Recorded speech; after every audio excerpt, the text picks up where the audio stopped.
हाय, मेरा नाम अविनाश है और सबसे पहले मैंने आपको 5 एग्ज़ाम की डिटेल्स आपको मैंने ऑलरेडी दे दी है। अभी अगले 6 एग्ज़ाम की डिटेल्स के बारे में बात करते हैं। सबसे पहले आप अपनी जो चैनल है उसको लाइक कर दो, शेयर करो, सब्सक्राइब करो और उसके बाद हम लोग शुरू करते हैं 6 एग्ज़ाम की डिटेल जो इंटरनेशनल लेवल की एग्ज़ाम है। सबसे पहली एग्ज़ाम है सेलपीप, हम लोग उसको सेलपीप बोलते हैं। उसका फुल फॉर्म है Canadian English language proficiency index program. Canadian English language proficiency index program, ठीक है। ये एग्जाम के अंदर भी 4 मॉड्यूल होते हैं, लिसनिंग, रीडिंग, राइटिंग, स्पीकिंग, ठीक है। वो टेस्ट स्पेशली लिए जाते हैं पैरागॉन टेस्टिंग एंटरप्राइजेस से, जो कि सब्सिडरी है university of British Columbia Canada, ठीक है। ये एग्जाम सिर्फ और सिर्फ कनाडा जाने के लिए ही दी जाती है और ये एग्जाम कंप्यूटराइज होती है, ठीक है। जिसको भी कनाडा जाना हो, स्पेशली कनाडा फिक्स है कि यहाँ पे मेरे को जाना है, तो सेलपीप आप एग्जाम दे सकते हो। और अभी नया न्यूज़ आया है कि आईडीपी जो कंसल्टेंसी है इंडिया के अंदर, अहमदाबाद के अंदर, गुजरात के अंदर, वो आईडीपी भी सेलपीप की एग्जाम लेती है। आप वहाँ से भी दे सकते हो, ठीक है। दूसरी एक एग्जाम है सेट, सुना है ना, SAT। उसका फुल फॉर्म है स्कॉलस्टिक असेसमेंट टेस्ट, जो कि अंडर ग्रेजुएट कोर्सेज के लिए होता है। Entry to some universities in USA, ठीक है। USA की थोड़ी बहुत यूनिवर्सिटी है जिसके अंदर आपको एंट्री मिल सकती है। Test use to evaluate the written, verbal and math skills, ठीक है। Written skills, verbal skills and math skills के लिए ये एग्जाम ली जाती है। इन शॉर्ट इसको बोलते हैं हम लोग रीजनिंग टेस्ट। रीजनिंग टेस्ट जिसको भी देनी है, USA जाना है, वो ये टेस्ट दे सकते हैं। और USA के अंदर जो लोग रह रहे हैं वो 1 साल के अंदर 7 बार ये एग्जाम होती है, आप कभी भी दे सकते हो, ठीक है। Generally on first Saturdays, generally वहाँ पे फर्स्ट सैटरडे के अंदर एग्जाम ली जाती है, अक्टूबर, नवंबर, दिसंबर, जनवरी, मार्च, मई और जून महीने के अंदर, जिसकी फीस है $104 और इंडियन रुपीज़ के अंदर हम लोग काउंट करें तो 7,700 रुपीज़ के अंदर आप ये एग्जाम दे सकते हो। USA के अंदर भी आप दे सकते हो। तीसरी एग्जाम है ACT, अमेरिकन कॉलेज टेस्टिंग, ठीक है। वो है अंडर ग्रेजुएट डिग्रीज इन USA के अंदर आपको अंडर ग्रेजुएट डिग्रीज करनी है, तो उसके लिए आप एक्ट दे सकते हो, जो कि अमेरिकन कॉलेज के थ्रू ही ये टेस्टिंग ली जाती है, जिसके अंदर written, maths, verbal and scientific skills आपकी चेक करी जाएगी। Specially study in US, specially study in USA के लिए ही ये एग्जाम है, एक्ट ACT, ठीक है। उसके बाद हम लोग अगर चौथी एग्जाम के बारे में बात करें तो वो है GMAT, ठीक है। वो थोड़ी बहुत फेमस है इंडिया के अंदर भी। उसका फुल फॉर्म है ग्रेजुएट मैनेजमेंट एडमिशन टेस्ट, ठीक है। Graduate management admission test, GMAT, जिसका MBA के अंदर नंबर 1 चॉइस है। अगर आपको MBA करना है फॉरेन जाके तो सबसे पहली चॉइस है GMAT। GRE भी देते हैं लोग, लेकिन GMAT भी आप दे सकते हो। और ये top B school, business schools and management schools across globe, आप कहीं पे भी अगर आपको जाना है बिजनेस स्कूल के अंदर, मैनेजमेंट स्कूल के अंदर, उसके अंदर एडमिशन लेना है तो ये GMAT देनी पड़ती है, ठीक है। इसके अंदर problem solving, critical and logical reasoning, analytical writing, ये सारी स्किल्स की एग्जाम दी जाती है। जैसे कि प्रॉब्लम सॉल्विंग हो गया, क्रिटिकल हो गया, लॉजिकल रीजनिंग हो गया, एनालिटिकल राइटिंग हो गया, ये सारी स्किल्स आपकी चेक करी जाएगी।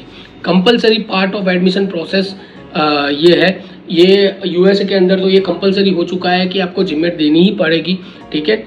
21,000 से भी ज़्यादा universities and colleges in 114 countries के अंदर ये एग्ज़ाम कंपलसरी है। एवरेज आपको 570, मतलब कि 570 से 580 मार्क्स आपको लाने पड़ेंगे, इतना स्कोर आपको करना पड़ेगा। और फॉर टॉप स्कूल्स एटलीस्ट, अगर आपको टॉप स्कूल्स के अंदर एडमिशन लेना है तो एटलीस्ट आपको 700 स्कोर्स आपका ज़रूरत है, ठीक है। तो GMAT के बारे में मैं ज़्यादा एक्साइटेड हूँ। अगर किसी को भी मैनेजमेंट कॉलेज के अंदर एडमिशन लेना है, GRE दे सकते हो, GMAT भी दे सकते हो, ठीक है। फिर 5वीं एग्जाम है MCAT, ठीक है। उसका फुल फॉर्म है मेडिकल कॉलेज एडमिशन टेस्ट। उसकी कॉस्ट है 25,750 रुपीज़, जो होता है US डॉलर में $400, ठीक है।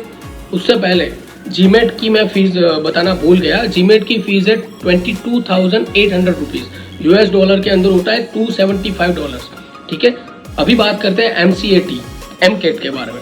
ठीक है। तो ये अंडर ग्रेजुएट कोर्स है मेडिसिन के अंदर, जो मेडिकल कोर्स करना चाहते हो, मेडिसिन के अंदर अपना करियर बनाना चाहते हो, तो all medical schools in USA, UK, Canada and 18 other countries के अंदर आप ये एग्ज़ाम देकर एडमिशन ले सकते हो। ये exam specially association of American medical colleges, उन लोगों ने ये एग्ज़ाम डिज़ाइन करी है। ये एग्ज़ाम में सारे के सारे MCQ आते हैं, ठीक है, जो MCQ रिगार्डिंग होते हैं problem solving, critical thinking and writing skills के ऊपर, ठीक है, knowledge, science concept and principles for medicine studies, इतने सारे स्किल्स और नॉलेज के ऊपर आपकी एग्जाम दी जाती है। Problem solving, critical thinking, writing skills, knowledge, science concept and principles for medicine studies, ये सारी स्किल्स अगर आपको आती है और आप ये एग्जाम देना चाहते हो तो आप सीधे मेडिकल कॉलेज के अंदर एडमिशन ले सकते हो, USA, कनाडा, ऐसी 18 कंट्रीज के अंदर, ठीक है।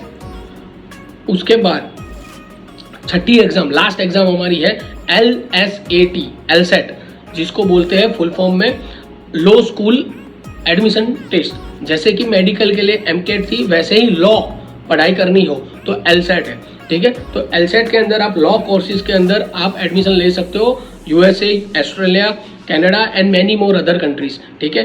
12+ स्टूडेंट्स ये एग्जाम दे सकते हो और सीधा लॉ फॉरेन कंट्रीज के अंदर पढ़ाई कर सकते हो, जिसको इंडिया के अंदर पढ़ाई नहीं करना है, ठीक है। Colleges requires 45% marks for exam, ठीक है। तो ये एग्जाम के अंदर आपको 45% मार्क्स मिनिमम आपको चाहिए, जिसके अंदर स्किल्स है रीडिंग, वर्बल, रीजनिंग स्किल्स, ये सारी स्किल्स के ऊपर आपकी एग्जाम ली जाएगी। डिज़ाइन किया हुआ है USA based law school admission council, LSAT ने ये डिज़ाइन किया हुआ है। और LSAT का स्कोर आपको 170+ अगर है और GPA आपका 3.75 है तो will give you chance of admission to Harvard law school. अगर आपका इतना स्कोर है 170+ और GPA है 3.75 तो आपको हार्वर्ड लॉ स्कूल के अंदर आपको सीधा एडमिशन मिल सकता है, जिनको हार्वर्ड पढ़ना है, जो बहुत ही फेमस कॉलेज है पूरे वर्ल्ड में, ठीक है। इंडिया के अंदर इसकी कॉस्ट बहुत ही लो है, 3799, मतलब 3799 रुपीज़ के अंदर आप ये एग्ज़ाम दे सकते हो। तो ये था 6 अलग अलग एग्ज़ाम की डिटेल्स। टोटल हमने दी है 11 इंटरनेशनल एग्ज़ाम की डिटेल्स। तो इसमें भी कोई भी क्वेश्चन हो, कोई रिक्वायरमेंट हो, आपको लगता हो कि मैंने कुछ गलत बोल दिया या सही बोला है, तो आप नीचे कमेंट सेक्शन में कमेंट कर सकते हो, मैं उसको करेक्ट करूंगा, क्योंकि ये मेरा पहला वीडियो है अपनी ये नई सीरीज़ का। तो थोड़ा बहुत लेट गो भी करना, लेकिन ये जो डिटेल्स दी गई है उस हिसाब से आप अभी डिसाइड करो कि इंटरनेशनल एग्ज़ाम आपको कौन सी देनी है और कहाँ पे जाना है, कौन से फील्ड में जाना है, कौन से देश में जाना है, ठीक है। तो ये आपके नॉलेज के लिए है, तो आप इसको शेयर कर सकते हो और लाइक भी कर सकते हो, और अपने फ्यूचर एग्जाम्स के लिए आप सेव भी कर सकते हो और लोगों को शेयर करो, जिससे उन लोगों को पता चले जो लोग इंटरनेशनल एग्जाम की प्रिपरेशन कर रहे हैं, बाहर जाने की प्रिपरेशन कर रहे हैं, ठीक है। तो थैंक यू सो मच। अगला वीडियो मेरा आएगा, वो होगा कि हम IELTS एग्जाम कैसे बुक कर सकते हैं ऑनलाइन घर बैठे बैठे, ठीक है। Thank you so much.